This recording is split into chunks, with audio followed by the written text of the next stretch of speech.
Hi, good morning. We are live from New Delhi. You're watching DD India News Hour. India's voice to the world. I'm Abhishek Mahajan. Coming up in the next hour. Israel's Prime Minister holds series of conversations with Western leaders, briefs on Hamas offensive. Benjamin Netanyahu holds security assessment with war cabinet members and security officials in Tel Aviv. Sixth flight under Operation Ajay lands in New Delhi with 143 passengers, including 2 Nepalese. In Cricket World Cup, India continue its unbeaten run, defeat New Zealand in ICC tournament after 20 years, registers 4-wicket victory to earn their 5th consecutive win.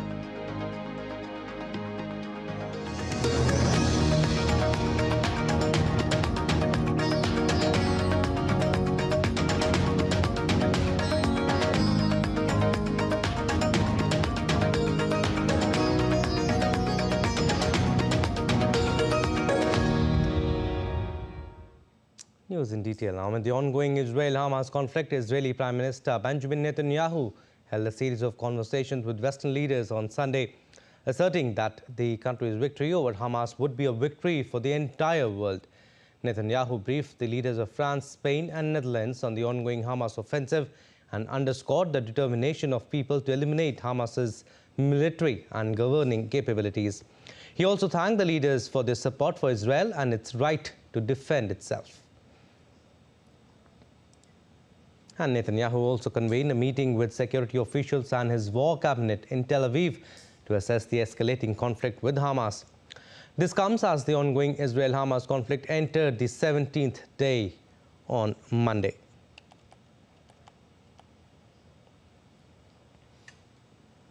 And Israel Prime Minister Benjamin Netanyahu said that French President Emmanuel Macron and Dutch Prime Minister Mark Rutte will visit Israel in the coming days. In a post on X, the Israel office said that Macron is arriving on Monday while Dutch Prime Minister will come on Tuesday and both will meet with Prime Minister Benjamin Netanyahu. The elite has not yet confirmed his visit. As Israel faces terrorist group Hezbollah from Lebanon front amidst the ongoing Israel-Hamas war, Israeli aircraft struck 2 Hezbollah cells in Lebanon early on Monday. As per the military, the attack on Hezbollah was in retaliation as they were planning to launch anti-tank missiles and rockets towards Israel.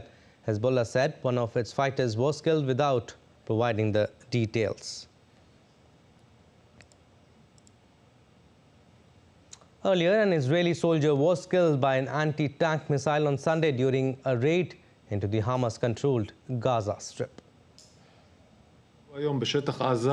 Israeli forces carried out a raid today in Gaza territory near the border as part of efforts to prepare the space ahead of an attack and as a continuation of gathering intelligence regarding missing persons and captives, a national mission of top priority. During one of the raids, an Israeli Defense Forces soldier was killed and 3 soldiers were wounded. Their families have been notified. And Israel's Defense Minister Yoav Gallant said the military's campaign in Gaza may take a month or more, but at the end there will be no more Hamas. Gallant was speaking after operational briefing at the Israeli Air Force Operations Command and Control Center. The minister expressed his appreciation to the Air Force and said the next stage of widely anticipated ground operation will come soon.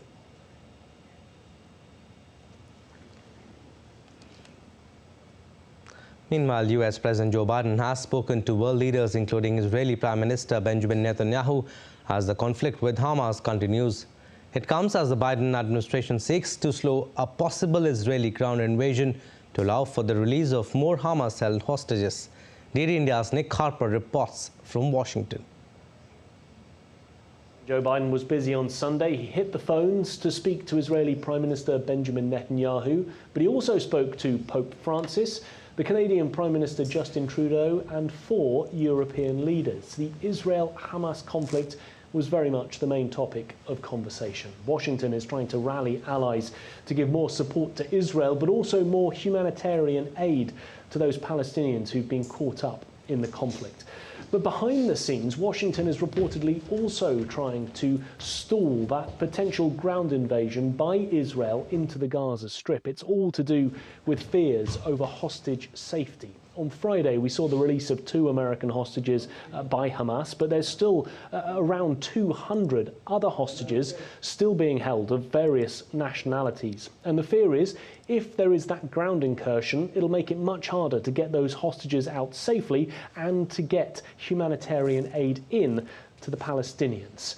Also, on Sunday, we saw warnings from the US Secretaries of State and Defense speaking about the possibility of escalation and the conflict spreading throughout the region. There seems to be a real fear from Washington that Iran or some of Iran's allies, like the Iran-backed group Hezbollah in Lebanon or allies in Syria, may look at this as an opportunity to try and increase and spread the conflict. We've seen an increase in activity at Israel's northern border, skirmishes there with Hezbollah firing rockets into the north of Israel. On top of all of this, Washington has put additional US troops stationed here in the US on preparedness for potential deployment, getting them ready in case they need to move to the region in a non-combat role. And on top of that, more defense systems being sent to the region. The US says it's all about protecting US troops and assets in the region. Nick Harper in Washington, reporting for DD India. And taking to social media platform X, US President Joe Biden said, and I quote him, "Today I spoke with Israeli Prime Minister about developments in Israel and Gaza." This is what US President Joe Biden posted on X. And the first 2 convoys of humanitarian assistance arrived in Gaza yesterday, and we affirmed that there will now be a continued flow of this critical aid to Palestinians in need. And the US Secretary of State Antony Blinken and Defense Secretary Lloyd Austin on Sunday said the United States expects the Israel-Hamas war to escalate through involvement by proxies of Iran. The leaders asserted that Biden administration is prepared to respond if American personnel or armed forces become the target of any such hostilities. The warning from the high-ranking US officials came as Israel's military response to a deadly October 7 attack by Hamas on civilians and communities in southern Israel entered its 3rd week. And family members of hostages currently being held by Hamas met with Israel's President Isaac Herzog, furthering their plea for the Israeli government to facilitate safe and immediate return of their loved ones. Israel has confirmed that 212 people are being held hostage in Gaza.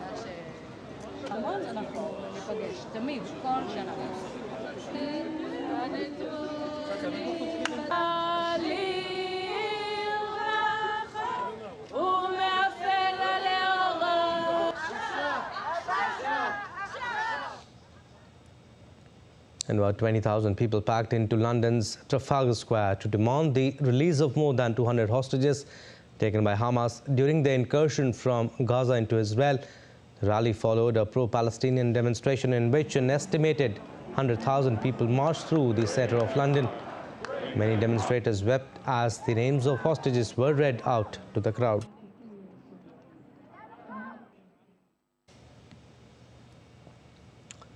And Pope Francis has called for an end to the conflict in Israel and Gaza, praying for hostages to be freed and for humanitarian aid to continue to arrive in Gaza.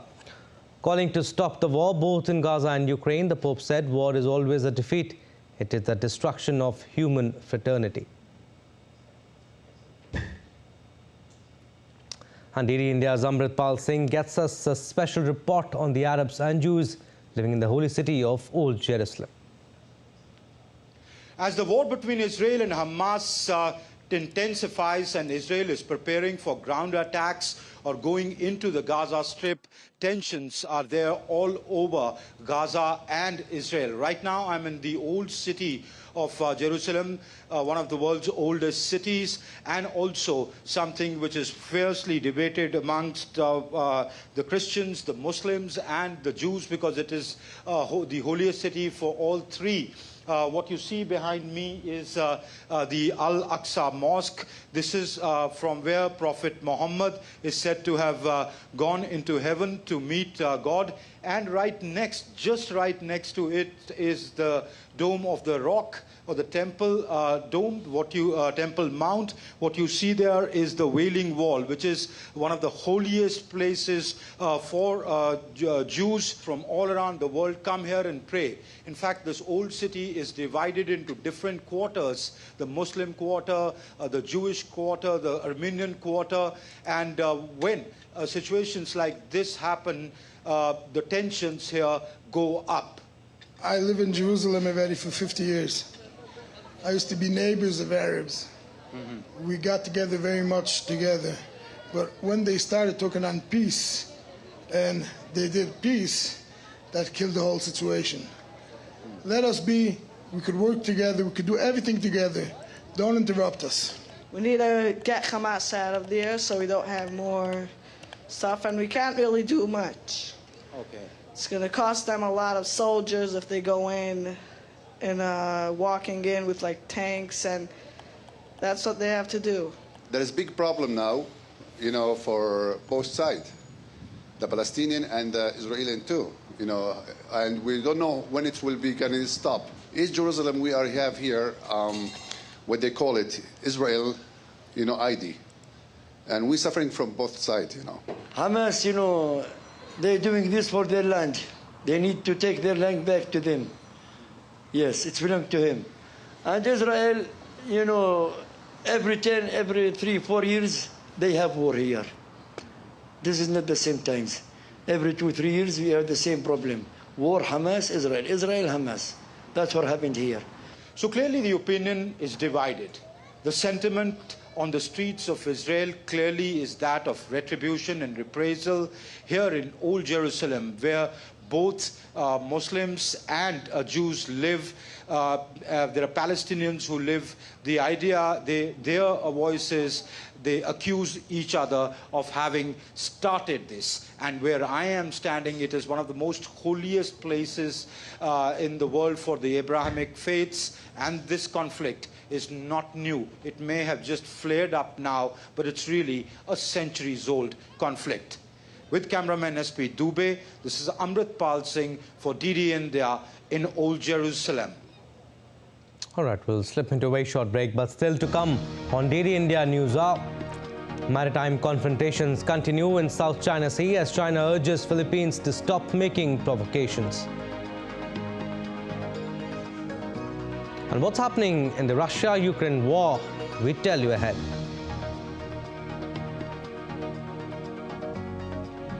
And Argentina closes its first round of elections. We'll get you the details after the break.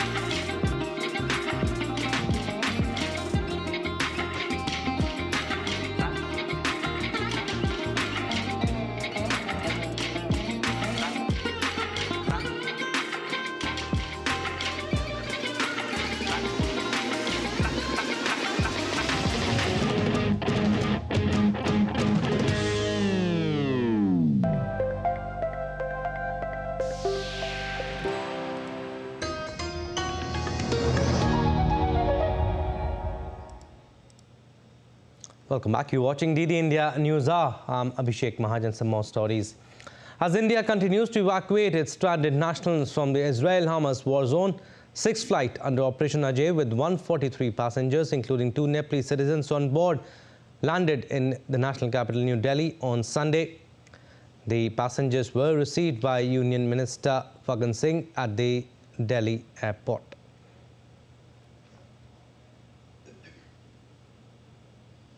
And 6th flight carrying 143 evacuees from Israel lands in Delhi under Operation Ajay.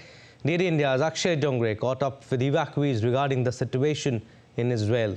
Let's listen in.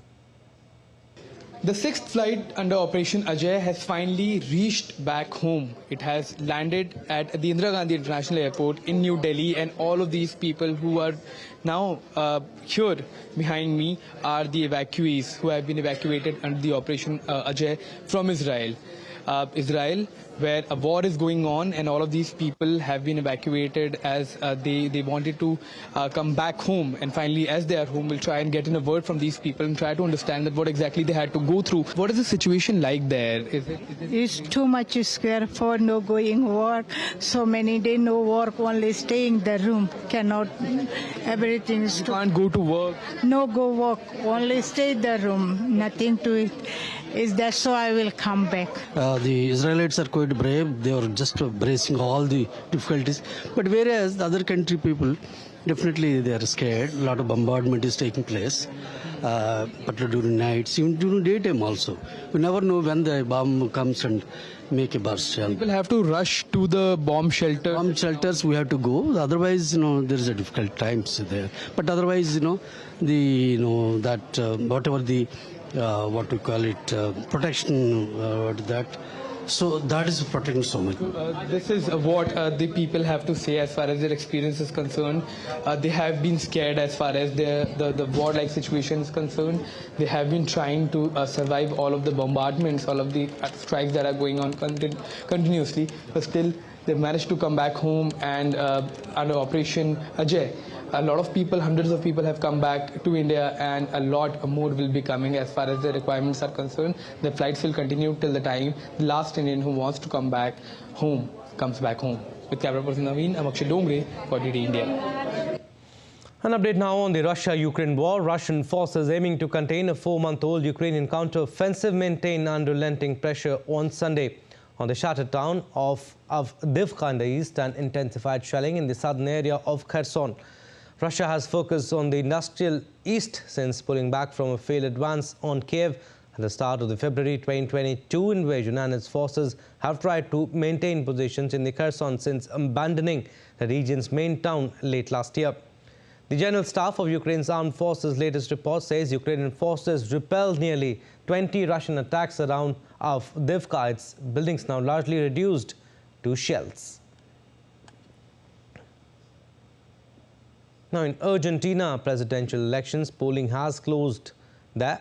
Argentina's ruling Peronist coalition smashed expectations to lead the country's general election on Sunday, setting the stage for a polarized runoff vote next month between Economy Minister Sergio Massa and far-right libertarian radical Javier Milei. Massa had around 36% of the votes ahead of Milei on just over 30%, while conservative Patricia Bullrich was behind on 23.7% with some 80% of the vote counted, a result that defied pre-election polls that had predicted a libertarian win. To win in the first round of voting, a presidential candidate must obtain more than 45% of all votes or a minimum of 40% and at least a 10-point lead over the second-place candidate. The next president will take office in December to start a 4-year term. Switzerland's national elections saw the right-wing's party gain an increased share of the vote, with concerns about immigration and political correctness. The right-wing Swiss People's Party was on course to increase its share of the vote. According to early projections, Switzerland's biggest political party was on course to increase its share of the vote. The party campaigned on a platform of preventing the country's population. It also picked up votes from people concerned about the slowing economy and the rising cost of living. The result is unlikely to change the makeup of Switzerland's government. The Federal Council, where 7 cabinet positions are divided among the top 4 parties according to their share of the vote.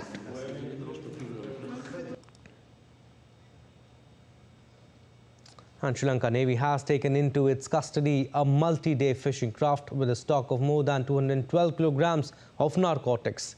The value of the drug haul is reported to be more than 4 billion Sri Lankan rupees. In a joint inspection carried out by the Sri Lankan Coast Guard Department and the security forces, the stock of more than 212 kilograms of narcotics hidden in a sophisticated manner in the boot was detected. The contraband was found in 188 parcels The Navy says the stock of narcotics was found in the multi-day fishing craft which left the shores last month for fishing. 5 people found with the narcotics in the boat have been arrested.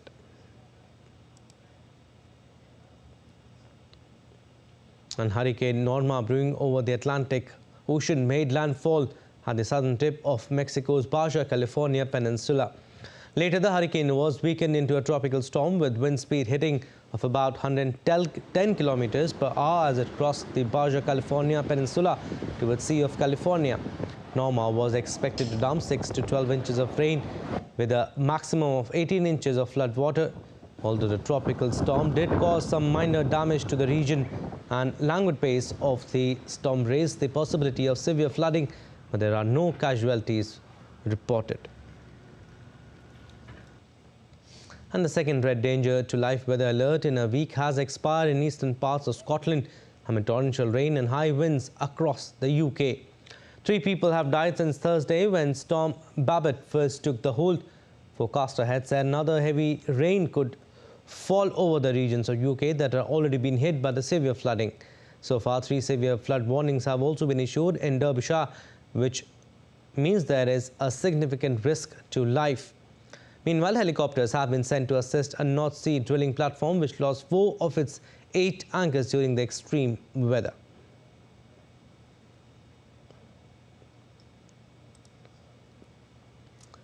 And Cyclone Tej, originating over the Arabian Sea, has intensified into an extremely severe cyclonic storm. The storm is currently moving northwestwards and is expected to cross 2 countries in the southern Arabian Peninsula.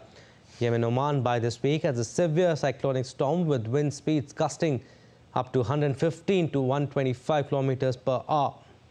The authorities urge everyone to take the needful precautions.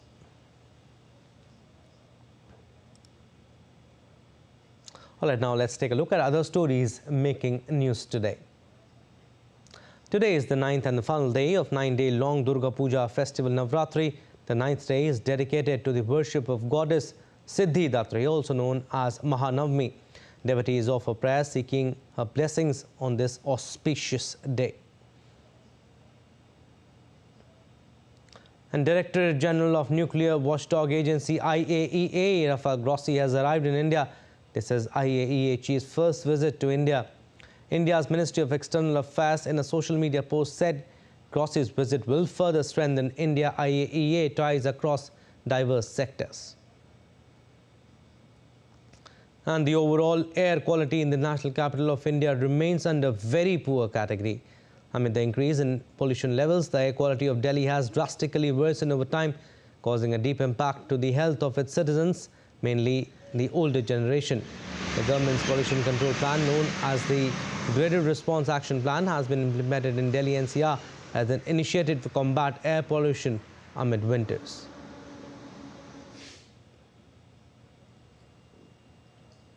All right, time now for another short break, but still to come on DD India News Hour. Max Verstappen claims 50th Formula One career win with US Grand Prix victory.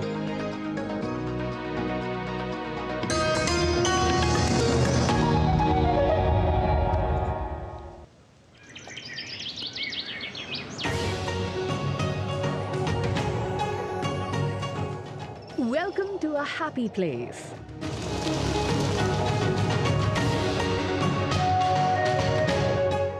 To nature's warm embrace.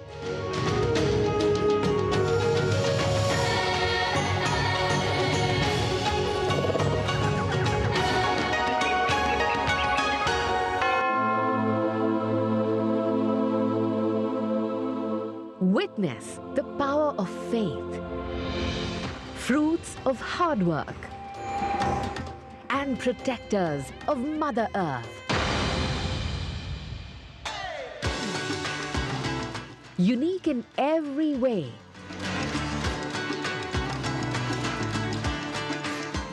Discover something new every day.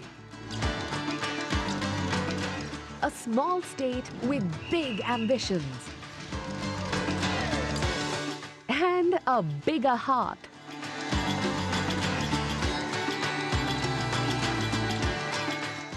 Mizoram welcomes to love, laughter and celebrations.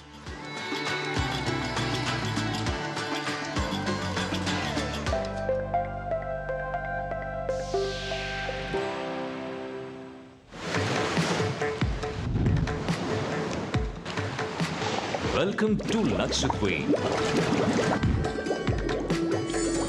the land of 100,000 islands, the aquatic wonderland of India, an archipelago of spectacular marine gems, colorful coral and crystal clear lagoons, a kaleidoscope of turquoise blue. Each island of Lakshadweep draws in explorers with its unique beauty. Witness idyllic sunsets and pristine beaches of Kavarati, the majestic lighthouse and colorful boat races at Minikoy. Experience water sports in the shallow lagoons of Kadmat. Unwind in the serene setting of Bangaram. Lakshadweep offers a precious heritage of ecology and culture, with rhythmic beats of folk dances echoing through these islands, delighting visitors in traditional folk dances and local artworks. With abundant marine life and mineral resources, the islands are advancing towards a greener, brighter future. Lakshadweep is set to amaze visitors with its breathtaking wonders and picturesque seascapes, in the enduring spirit of incredible India.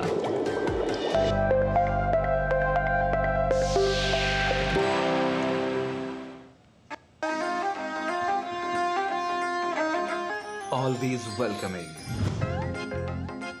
The vibe of Punjab is larger than life.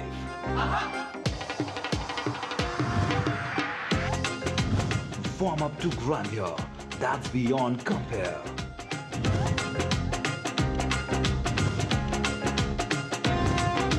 And history that's dotted with tales of bravery. Smiling soul of India, where music, art, cuisine and culture comes together to create an unforgettable impression. Punjab is all set to win your hearts with its unique and colorful extravaganza.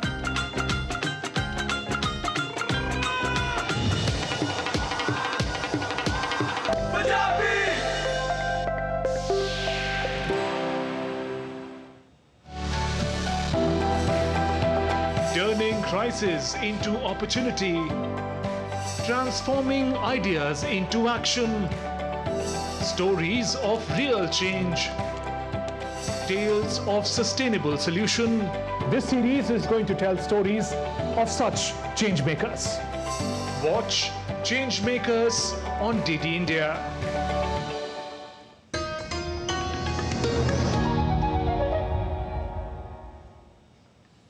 Welcome back. You're watching DD India News Hour. I'm Abhishek Mahajan, and viewers who have just tuned in, recap of what we have done so far. Israel's Prime Minister holds series of conversations with Western leaders, briefs on Hamas offensive.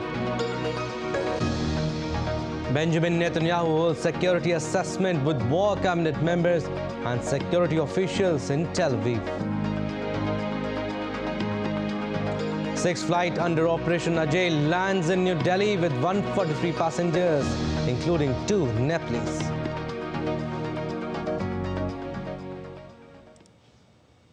Now, China has urged Philippines to stop stirring up trouble and making provocations at sea and stop making dangerous moves. A Chinese Foreign Ministry spokesperson made the remarks when asked to comment on the latest incident in the South China Sea. China and Philippines accused each other of causing collisions in a disputed area of the South China Sea. The latest in a series of maritime confrontations. China Coast Guard blocked the Philippine vessels that illegally delivered construction materials.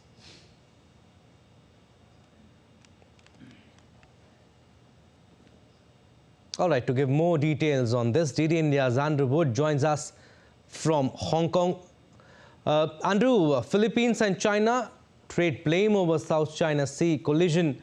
A statement from the National Task Force for the West Philippine Sea says dangerous blocking maneuvers by the CCG caused the collision. What more information you can give us? Well, the Philippines are sticking to their guns here. They're saying that China is provoking these actions, that they're dangerous, and that they think that the Philippine authorities think that, well, we're thankful that nobody was hurt in this, this collision that happened early on Sunday morning in the South China Sea. Now, some background. China claims pretty much all of the South China Sea from the south coast of China right the way down to the island of Borneo in Indonesia and Malaysia. And sideways to the coast of Vietnam and also eastwards to the coast of the Philippines. And the Philippines has taken taken China to international court, and basically China's claim is not recognized by anybody except China. This particular battle or conflict or confrontation is over what's called the Second Thomas Shoal, which is just basically a bit of coral in a ring somewhere inside what the Philippines says is its 200-mile exclusive economic zone, and in a part of the China Sea that China says it owns too. Yeah. So China has been, well, trying to discourage, would probably be the simplest way of saying it, Philippine supply vessels going to the south, to the Second Thomas Shoal, where the Philippines in 1999 basically grounded an old freighter, which they use as a military outpost to stake their claim. Right, we'll talk about whether it could spark a larger crisis, but there is another incident too, Andrew. A Philippine Coast Guard vessel escorting the routine resupply mission was bumped by what the task force described as a Chinese maritime militia vessel. You want to explain that too?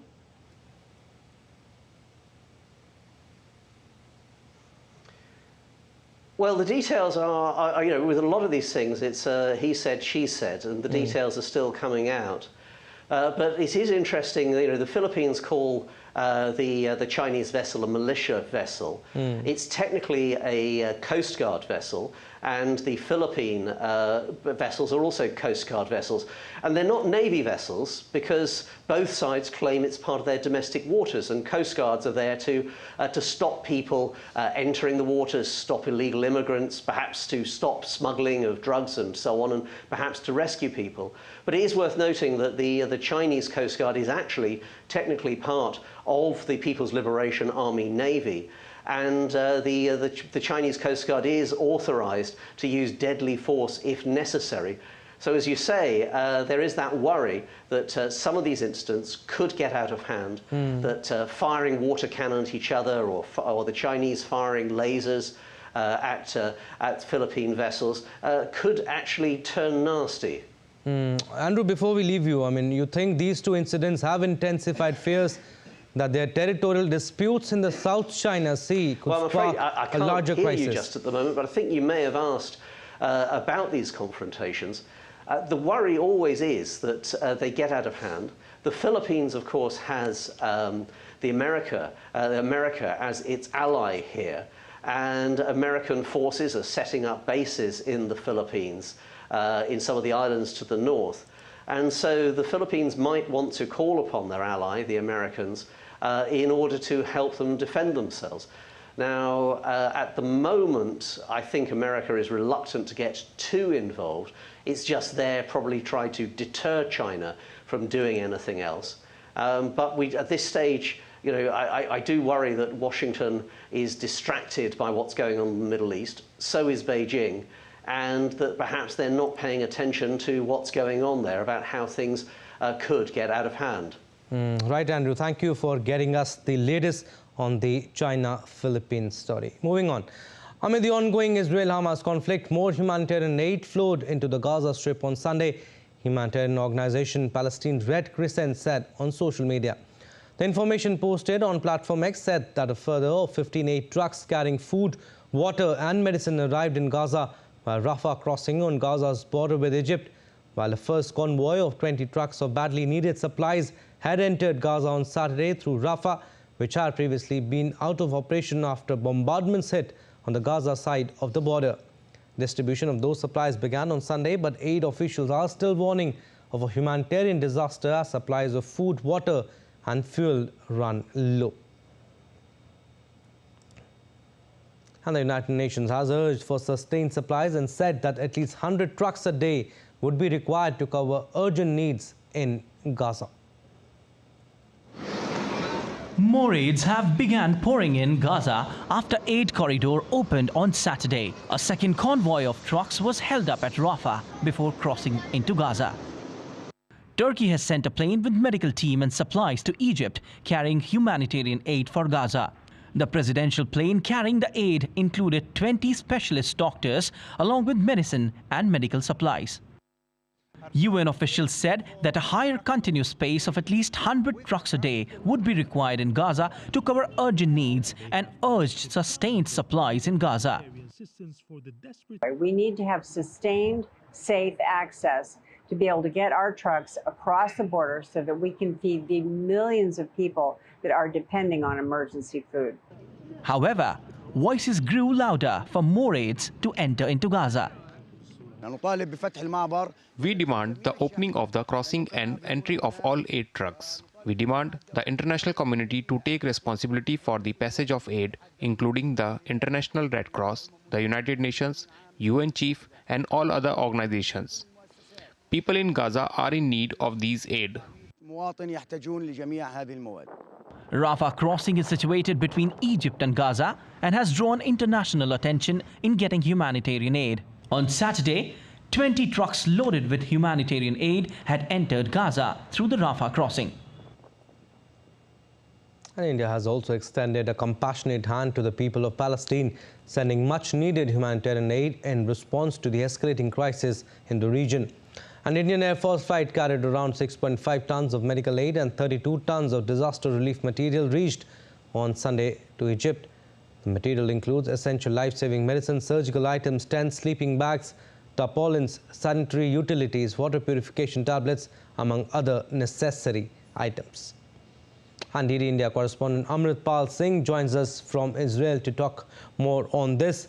Amrit, what is the latest on the war front first, and is there any serious threat of Hezbollah opening front with Israel, and what kind of effect it would have on the war?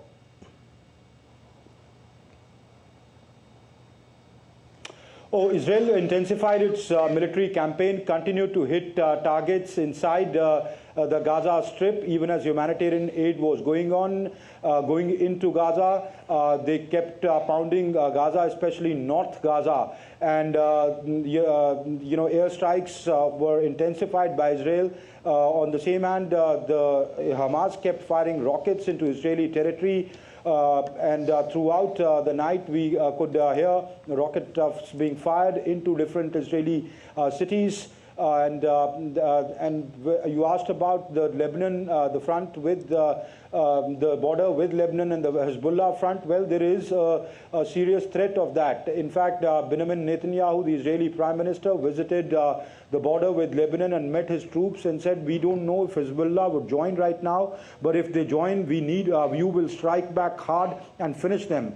He said it's a do or die for us. And what they've done is they've started evacuating people from the northern border with Lebanon, fearing that if the Hezbollah opens the second front, the second war front, then they would retaliate, and they are taking a precautionary measure.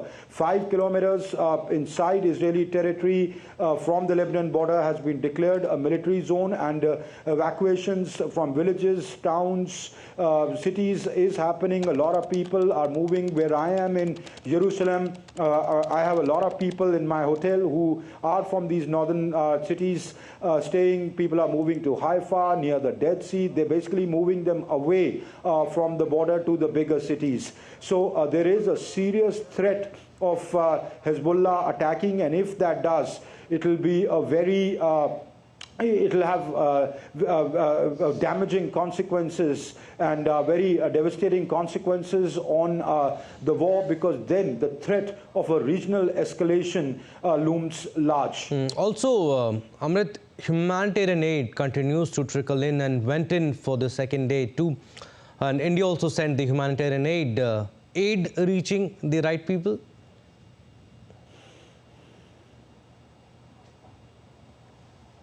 That's right. The humanitarian aid continued for the second day. 17 trucks passed through via Rafah crossing into Palestine, into Gaza Strip, and those trucks were carrying aid material that has been brought from all over the world. India also stepped up its effort. C-17 Globemaster of the Indian Air Force yesterday reached Egypt, and the Indian ambassador in Cairo, Ajay Gupte, handed over the relief material to the Red Crescent Society of Egypt, which will now take them in trucks to the Rafah crossing and hand them over to the Red Crescent of Palestine, and they would further take it into Gaza Strip, where they will decide where what is required and what sort of distribution, where it has to be done. That relief material includes disaster relief material, tents, sleeping bags, medicines, water purifying tablets, etc. So that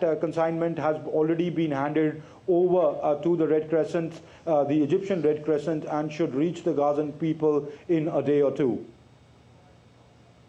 All right, Amritpal, thank you for getting us the latest from Jerusalem. Moving on, in business updates, Asian shares are lower on Monday as a risk of a wider conflict in the Middle East clouds sentiment.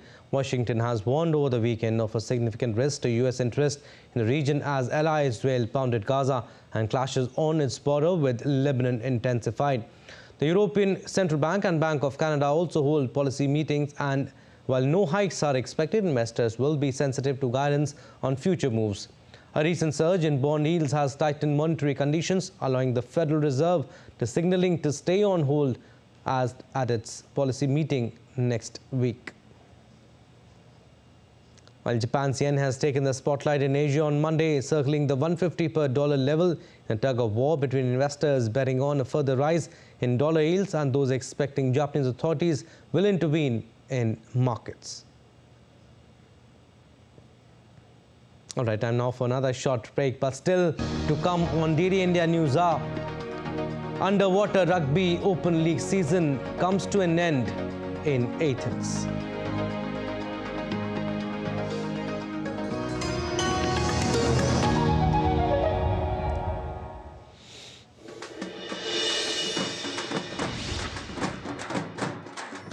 Namaskaram from Telangana, India's youngest state, a rising star.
Welcome to a happy place.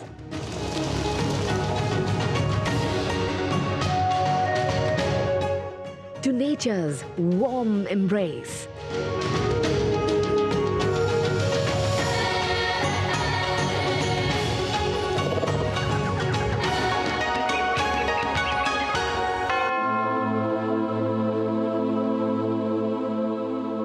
Witness the power of faith, fruits of hard work, and protectors of Mother Earth.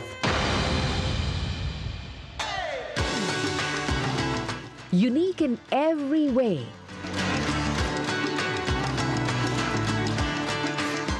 discover something new every day. A small state with big ambitions and a bigger heart.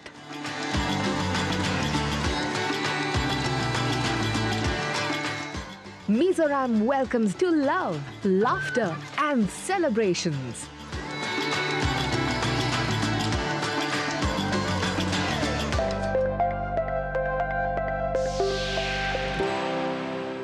In a world that never stops, where information shapes our reality, one app stands out, helps you stay ahead of time. Introducing the DD India app, your gateway to a world of news right at your fingertips. Your most trusted source of news goes global, goes digital. Explore a world of options, top stories, live updates, in-depth analysis, and more. Stay informed wherever you are. Real-time alerts keep you ahead of the curve always. The DD India app, connecting you to the world one story at a time. Download now and explore the world of knowledge, insights, and authentic information.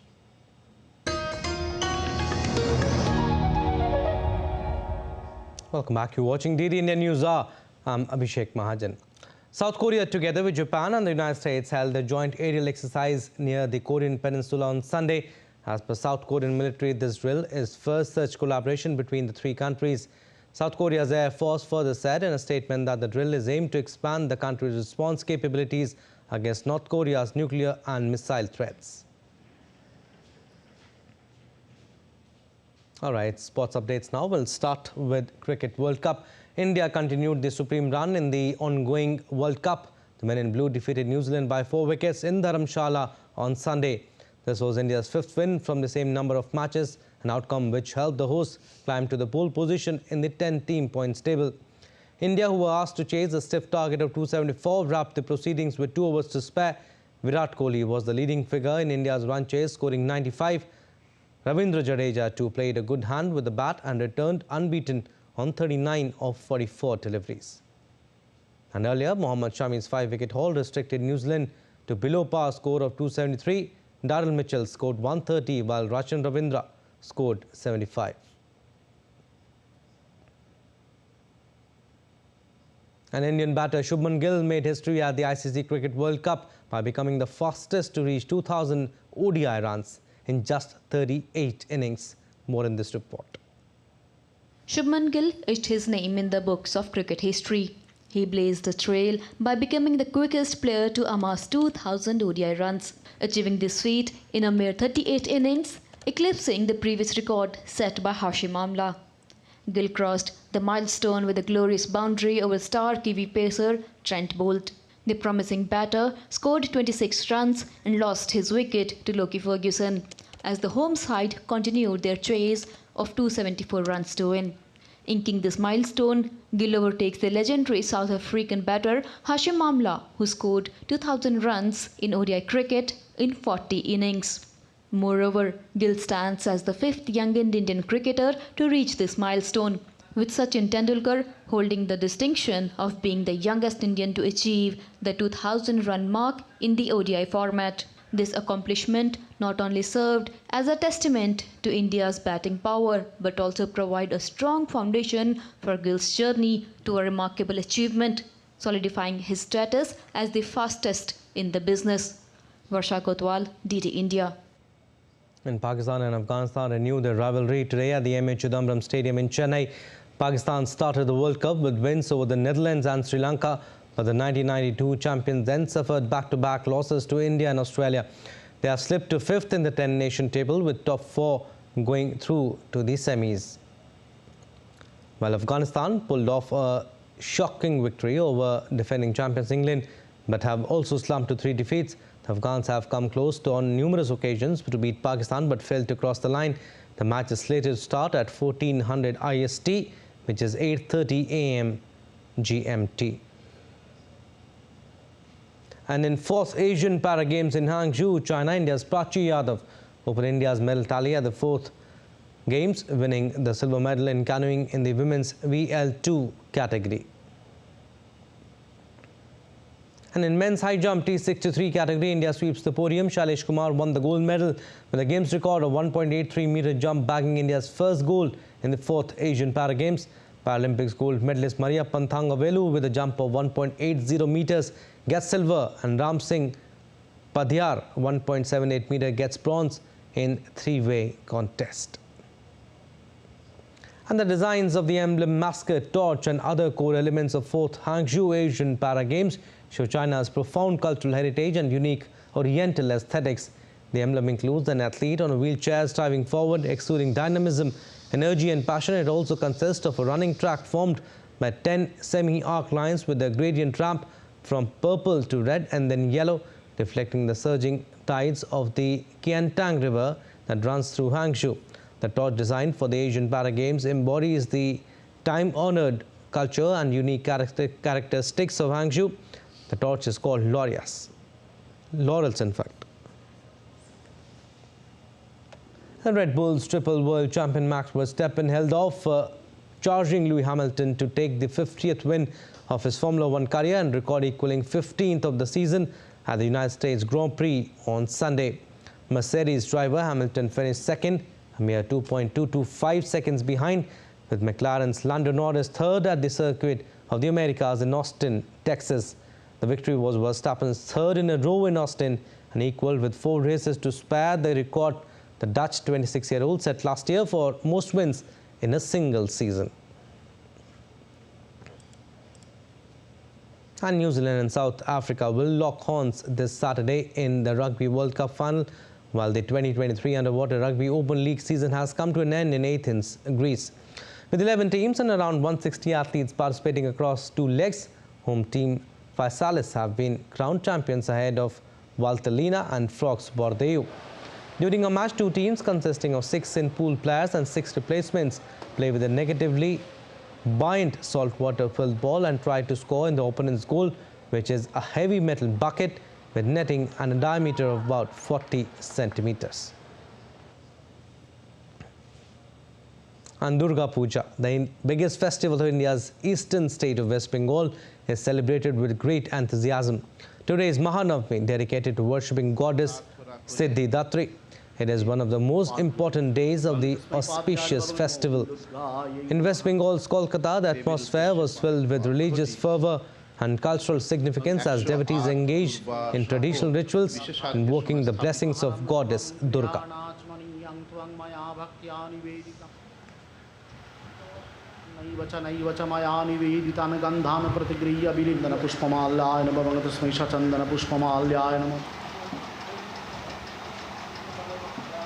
এই নৈবেদ্যের সঙ্গেই বাল্যভোগও নিবেদিত হয় দেবীর তার পূজার পর। And that's all for this edition of DD India News Hour. But do let us know your thoughts on the news of the day. You can connect with us on Facebook, X, formerly Twitter, and Instagram. We'll be back with more news as it breaks here on DD India. I'm Abhishek Mahajan from all of us here in Delhi. Thanks for watching DD India News Hour.